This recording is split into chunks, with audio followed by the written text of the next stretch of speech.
Here to protest the reopening of the Christmas Island detention centre. This is a clear and deliberate attempt on the part of the government to avoid having to bring sick asylum seekers to Australia, to the mainland. This is part of the government's long-running attempt to scapegoat refugees and stoke xenophobia.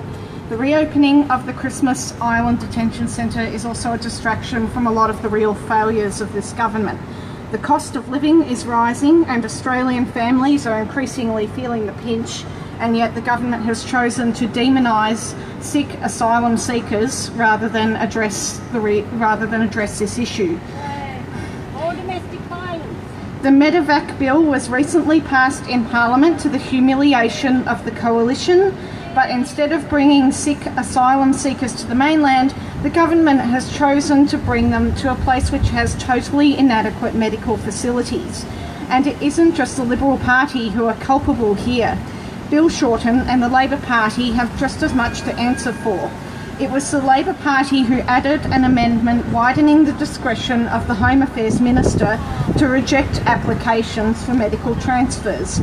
It was Labor who added the amendment lengthening the amount of time it could take for transfers to be processed. And perhaps worst of all, it was Labor who added an amendment limiting the procedures outlined in the Medevac bill to only the current cohort detained on Manus Island and Nauru. Shame on you, Morrison and Shorten. Shame. We're going to hear from a number of speakers today on this issue. The first person that we're going to hear from is Shamandan, who is currently detained on Manus Island. Shamandan is a Tamil refugee from Sri Lanka who has been detained on Manus Island for 5 years. Please welcome Shamandan, and let's hope the technology works out for us.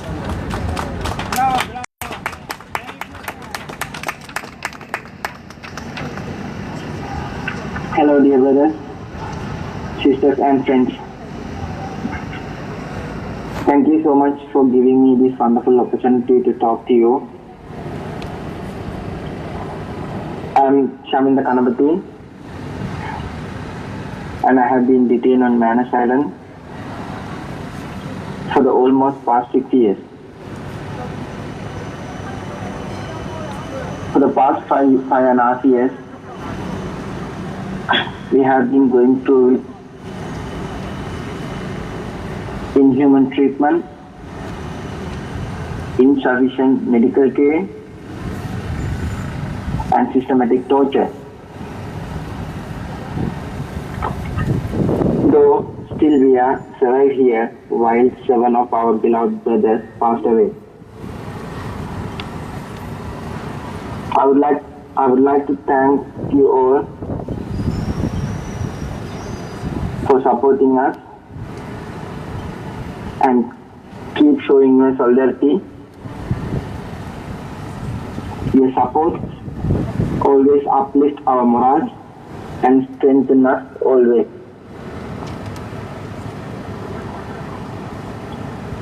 I would like to thank you, and I have no words to express my thanks,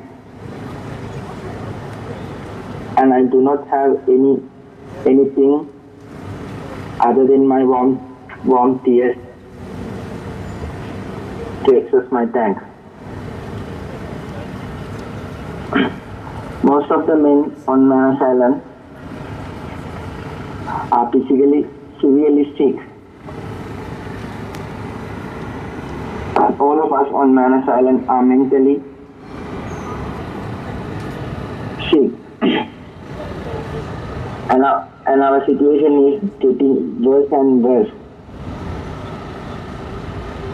For the past 5 years, we have been always treated as a criminal or as an illegal. I would like to ask everyone, what was my crime? We are just a human being, same as you. I'm not a terrorist and I'm not a criminal. Oh, I'm not the illegal boat driver. We fled our countries to protect ourselves from persecution and torture. But for the past 5 years, we have been treated worse than an animal and always always been humiliated in every moment.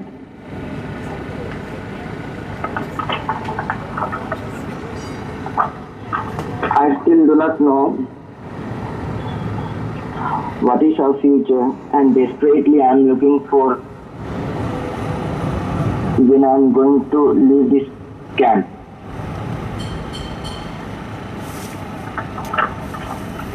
And I would like to plead all of you to keep support us and keep fight for our freedom. We are just want to live our life peacefully, with free, with our families.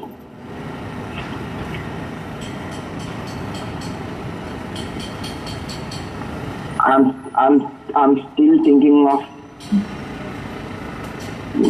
what's my future, and I still couldn't figure out what's happening with me. My identity and my name, my talents, all ripped from the Australian government's inhuman treatment. I have been kept here to protect Australian borders. I'm not a political slave. Oh, I'm not something that to use. My name has been ripped away from me and just given me a number which is still on my head.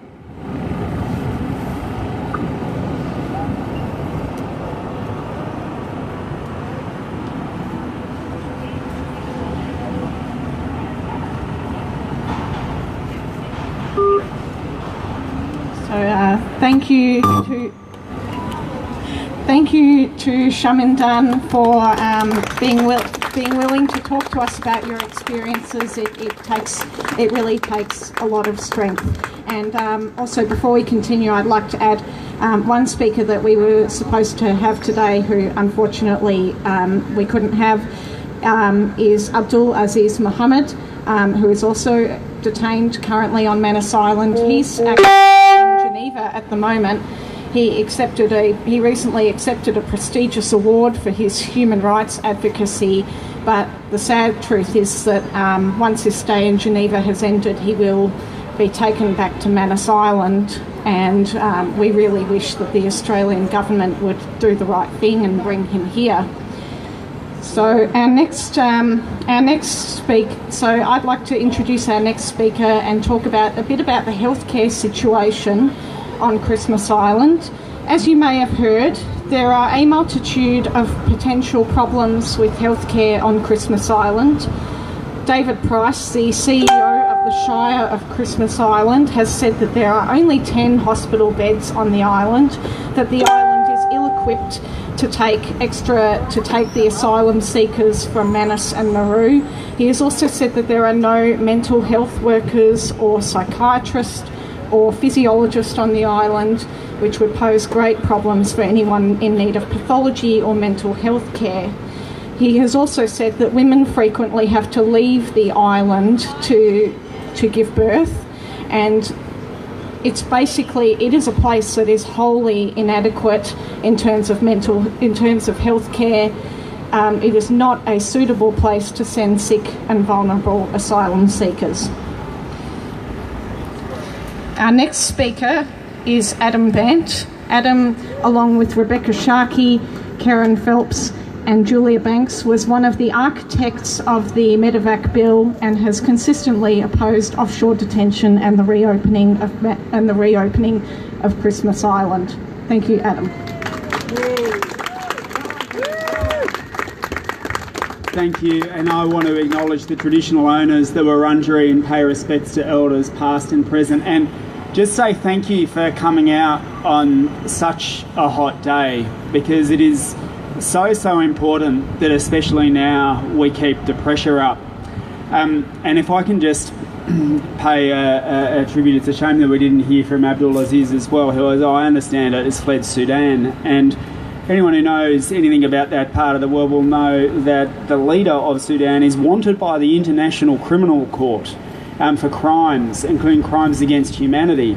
And when someone flees that, coming and seeking safety, seeking to promote the cause of human rights around the world, that is exactly the kind of person that we want in Australia, exactly someone who is going to stand up for justice and for freedom and for human rights. And the idea that we're going to send someone back to a prison should shame this government and will shame this government.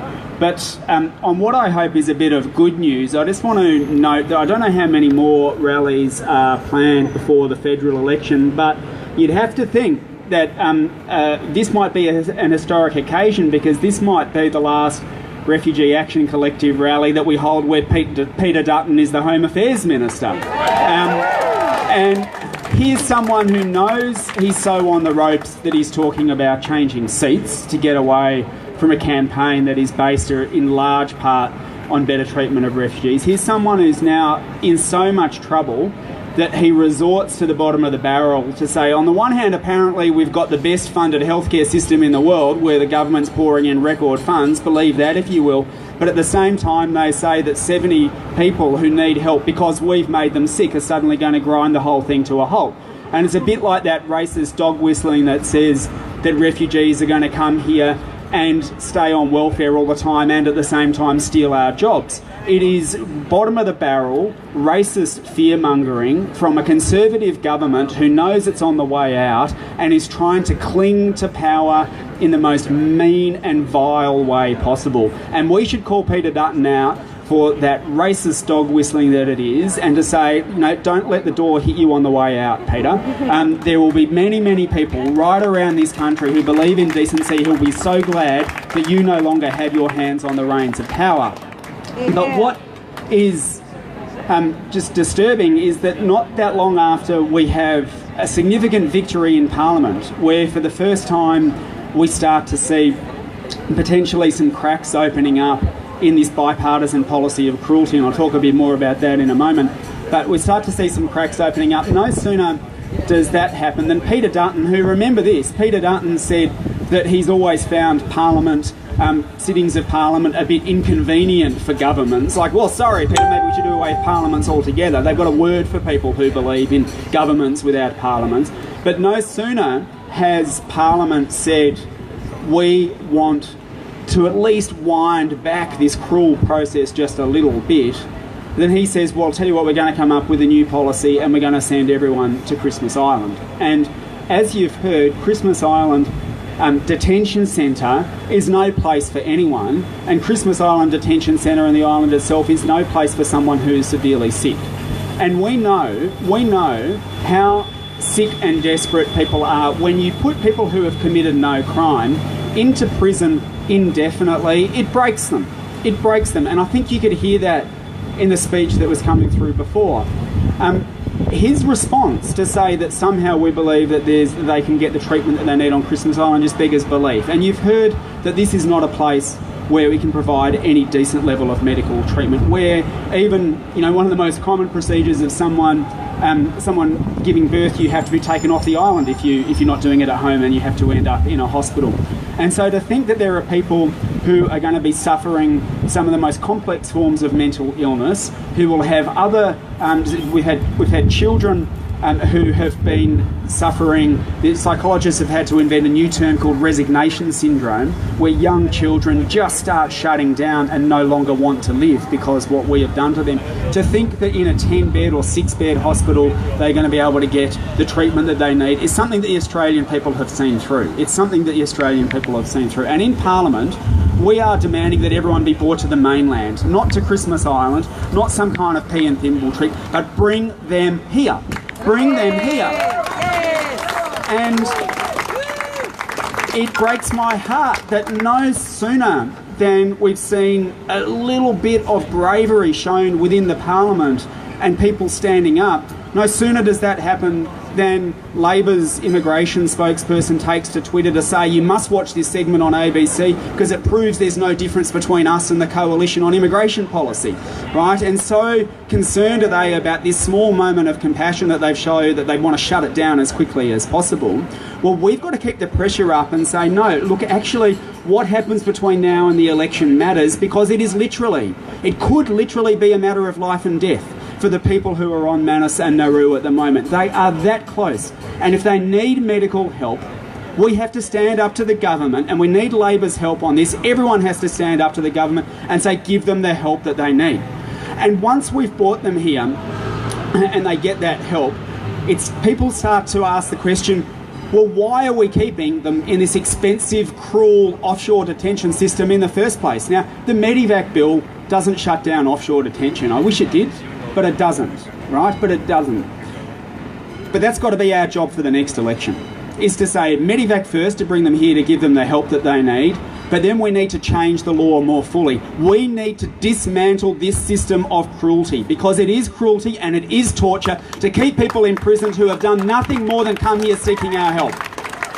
We need to go to this election and hopefully kick this rotten government out. Turf them out on their ear. They're a bunch of climate-denying homophobes who trade off cruelty to try and win votes. Let's send them packing on their way and hopefully keep them in opposition for a very long time. But the next mob has got to change the policy. It's no good changing the people who are in charge if we keep these systems of offshore torture and cruelty. And so, I want you to keep coming out. I want you to keep coming out. I want you to raise a glass on election night if we find out that Peter Dutton is no longer the man who's controlling the instruments of torture in this country, because that will be something worth celebrating, and that will be down in large part to you. But then what we've got to do is keep coming out and coming out and coming out, so that the people that we've heard from, and Abdul Aziz and everyone else who is there suffering, gets brought here, gets processed in the community like they do in so many other countries without it ending their world. And if they're genuine refugees, let's take them in. Let's take more of them in, because they are exactly the kind of people that we want in this country. They are what make Melbourne great. They are what makes this country great. And I, for one, pledge to keep fighting in Parliament and outside with you until we close the camps.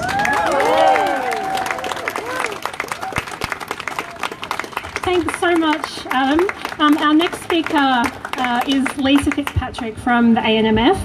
Lisa is the branch secretary and has 2 decades of supporting refugee rights in her time at the Australian Nurses and Midwifery Federation. The role of both the union movement and of whistleblower healthcare workers is crucial in our fight for refugee rights. And this is especially highlighted when we see not only how our government has tried to sabotage the most recent Medivac bill, but the way that both PNG and Nauru have responded to it as well.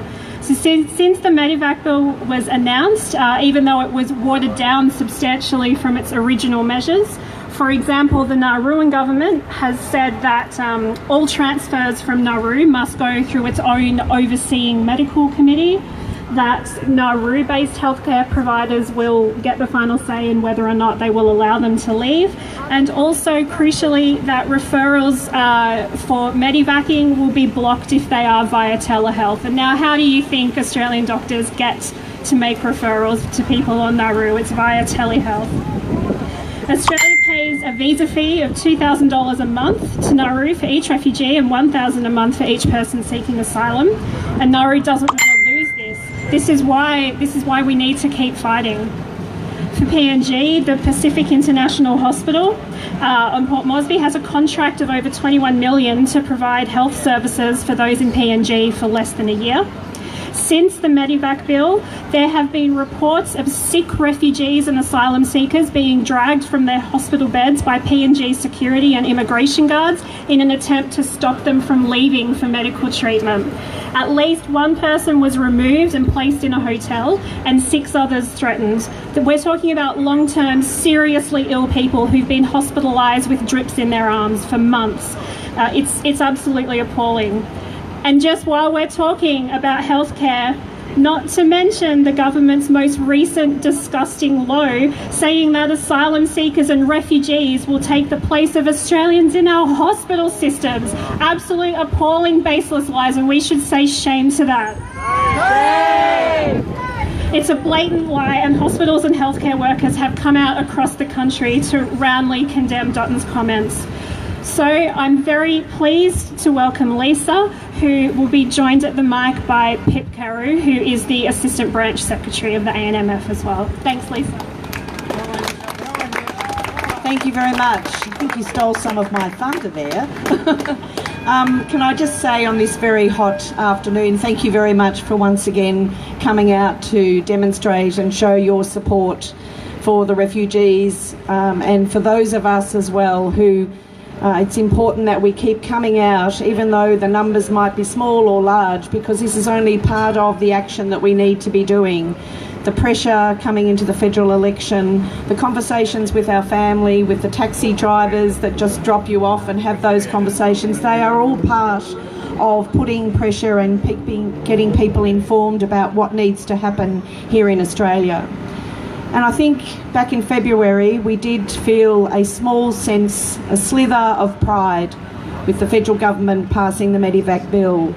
And then, of course, the government response now makes it just seem so appalling that it's sort of a 2 steps forward and 3 steps back. But we must never, ever give up hope about those steps forward and keep moving what we believe and what we know to be important, and that is the sort of care and the humane approach that we take to every single member of the community, not just those that are fortunate, but it also includes those who are seeking asylum for very, very good reasons in our country. And we still need to press to ensure that parliamentarians know that the Australian community supports a humane and a caring approach.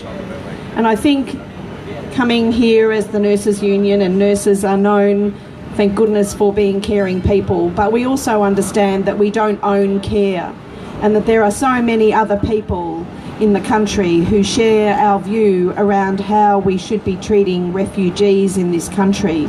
And it does not include the response of the Morrison government about taking people to Christmas Island, where there are no care or very limited care facilities.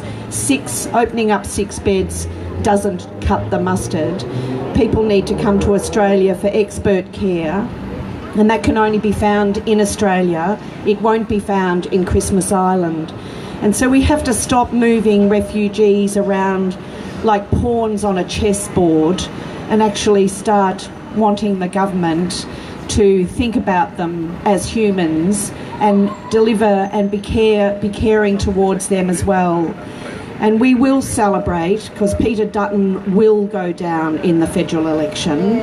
We're all going to make sure about that, because he is an evil, horrible man. And that will, we will raise a glass of champagne, but it won't deter us from making sure that Peter Dutton or the Morrisons in any small shape or form actually survive into the next parliament. We do really want to work and make sure that we have change. And it takes a long time sometimes. The fear-mongering has been extraordinary, and the scaremongering, and we just have to keep pressing on to make sure that a future politicians understand that the Australian community are smarter than believing the scare campaign and the scaremongering. So thank you so much for coming out. This is yet another wonderful rally, wonderful people. There are a lot of caring people around the community. It's not just nurses. There are people that care about this issue. There are politicians that we've heard that care about this issue. And so it is critical that we keep putting forward our protest, putting forward the argument that we do bring those refugees to Australia, that we do welcome them, that we do care for them. And I'm not known for thanking employers in my long years as a union secretary, but I do want to acknowledge St Vincent's Healthcare. I'm not sure if you saw them yesterday, but they were very quick to respond to the nonsense and the absolute outright lies of Peter Dutton saying that if refugees who are unwell come to this country, they will bump Australians off waiting lists. If Peter Dutton gave a shit about the waiting lists, he'd make sure that the government funded so that the waiting lists were down in the first instance. So I do want to say thank you to St Vincent's Healthcare. It's been a tough week for the Catholics, but they've come out and done very well. And can I say that I believe that to be the sentiment, it would be the sentiment of everybody in healthcare. We worry about waiting lists. We're concerned about waiting lists. We work hard how to get the waiting lists, and we have a lot of committed people in government doing that, particularly here in Victoria. So they're, once again, you know, the nonsense of the scaremongering that people, you know, who are informed and where we can make that information get through, that isn't going to happen. We've got waiting lists and health systems that can accommodate and cater for all. We have universal health care for all, not subject to your status of a citizenship, the colour of your skin, or where your home might be. So don't take any notice of that nonsense. And, you know, we're all going to be participating in the federal election campaign leading up to 11th, 18th of May, whenever it's called. It's a critical issue amongst many issues that we have to raise awareness about.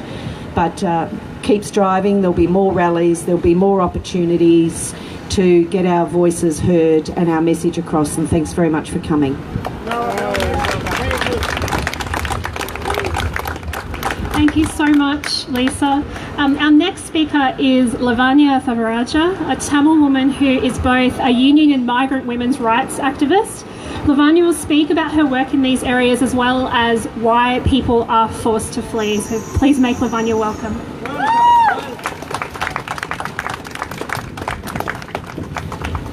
Good afternoon, everyone.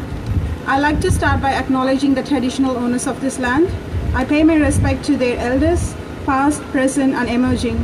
This land was stolen and never ceded. This always was and always will be Aboriginal land.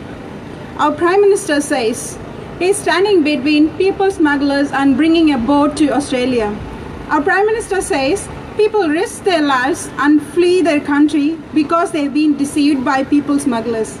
Clearly, our Prime Minister don't understand why refugees flee their country.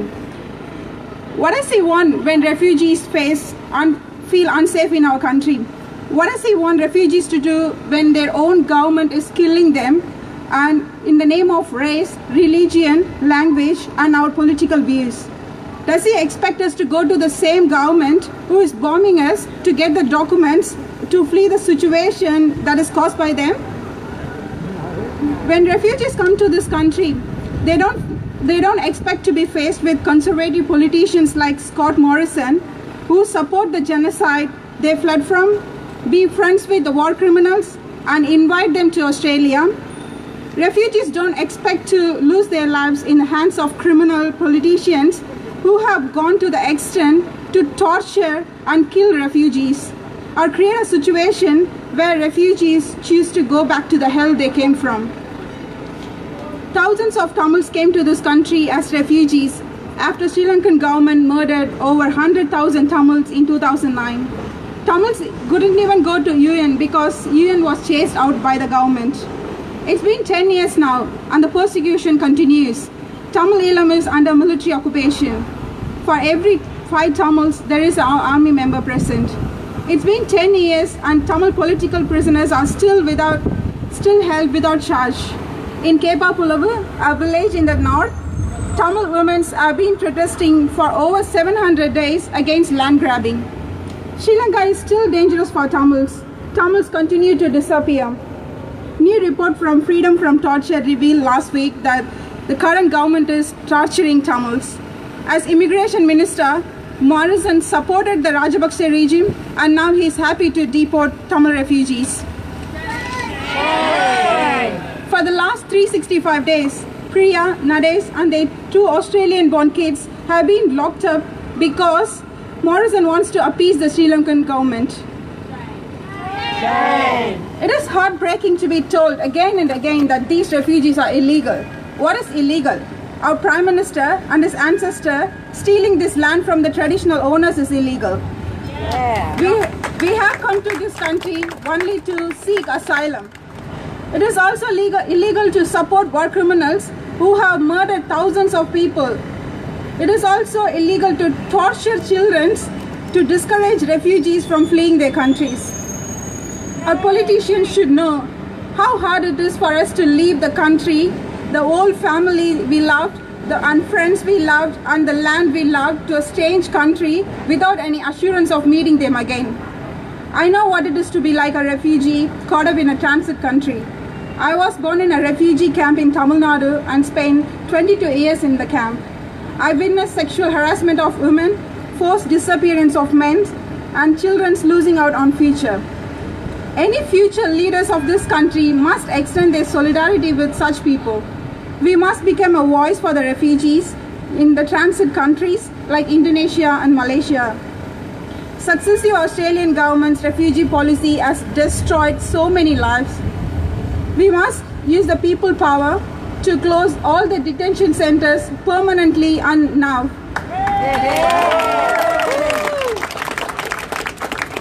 We must demand a transparent, human and fair assessment of all the refugee claims. Let's force them to treat people with respect. Let's bring them here.